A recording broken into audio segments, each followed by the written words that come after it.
Hey Sekiro fans, this is Dave at Polygon Guides, and I'm going to show you how to beat Gyoubu Oniwa, that is the horse boss. Alright, first we got to talk about the best Shinobi prosthetic tool to use against him.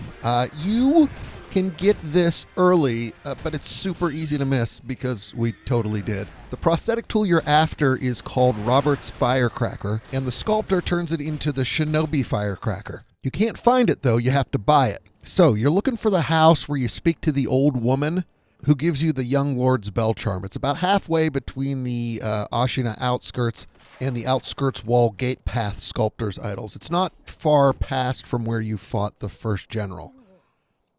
From that house, you head downhill past her son, and just before you reach the gate, turn left and grapple up. When you get to the top, you will meet the memorial mob. There's a guy there who will sell you Robert's Firecrackers for 500 sen. If you need money, you can kill enemies in the area, or, better yet, you can find 3 light coin purses in the hidden room underneath the old woman. Buy the firecrackers, take it back to the sculptor, get yourself the Shinobi Firecracker. Let's talk about skills. The one skill we recommend actually above all others is cheap, and you can pick it up early. It's called the Grappling Hook Attack Prosthetic Art. And it allows you to add an attack after using your Shinobi prosthetic as a grappling hook, right? So you fly through the air, and hit the attack button, and you attack while you're flying through the air. To get that, it's a little complicated, but it's worth it. You go to Harada Estate after you found the young lord's bell charm, and you have to get the 2 Shinobi prosthetic tools hidden there, the flame barrel and the Shinobi axe of the monkey. After that, the sculptor will give you the prosthetic esoteric text. That unlocks a skill tree, and the grappling hook attack is a first tier skill that costs a whopping 1 skill point. It's not necessary for the fight, but it makes it a little easier. Okay, let's talk about the boss fight. He's huge, he's riding a horse, and that makes him intimidating. Here's a bunch of things to remember before we get into specifics. The first is, he'll come to you. You do not have to worry about staying close to him. In fact, you can mostly stand still for a lot of the fight if you want to. He'll even run away periodically and then come charging at you. So don't seek him out, let him come to you. You can treat him and his horse as one thing, right? You don't have to hit him to cause damage.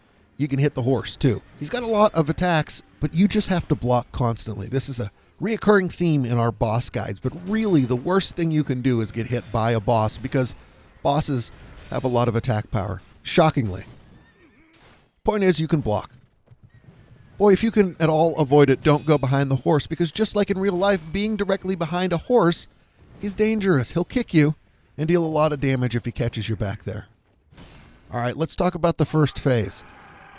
You get into the arena and he crashes through the gate, so run up and deal some damage while he delivers his arrival monologue. He won't actually start attacking until he rides away and returns. You could alternatively wait until he comes to you, but you're sacrificing free hits there. When he takes off, start blocking and wait for him to come back. His attacks put a dent into your posture bar, but it's cool, you'll survive it. One of his most common attacks is a 3-swinger that ends with an overhead swing. Good news is, after that he takes a few breaths, so you can block the first 2 hits, and then while he's yelling, dodge to your right, or dodge twice if you want to be really safe, and then you'll have a couple of seconds to deal some damage, like, I don't know, 2 or 3 swings. Don't get greedy. The boss fight's also a great chance for you to use your new prosthetic tool. So when you dodge one of these big attacks where he pauses afterwards, fire off the Shinobi Firecracker. When you do that, the horse rears up, and then they're stuck for a couple of seconds, which means, that's right, free hits. Even better, when you use it, he runs away right after. Almost all of the time, not necessarily every time. But what that means is that you can swing away, and if he runs away, you don't have to worry about getting hit. One last thing to watch for is a grapple point that appears when the boss is far away. This is where the grappling hook attack skill becomes super important. Whenever you see this, grapple toward him, and then at the moment right before you get to him, hit the attack button. So you're basically getting, once again, free hits. So the second phase is actually not all that different than the first phase. Every one of the tactics we talked about already will work, but he does have some new attacks you want to watch for. So there's another grapple point attack that you can have, but this one happens when he starts spinning his spear in a wide arc. Then the tip pops off in a long chain, it's a whole big thing. The idea is to jump first and then grapple over to him. If you can't jump, you can still grapple, but you'll probably take a good bit of damage on your way. Like we talked about earlier, don't forget to use your grappling hook attack to get some free hits in when you're close to him and still in the air. His second new attack is a red kanji perilous attack. He throws his spear at you from a distance, then reels it back in. Once again, though, a grapple point appears. When you see a red kanji, dodge to one side, does not matter which, and then grapple over to him.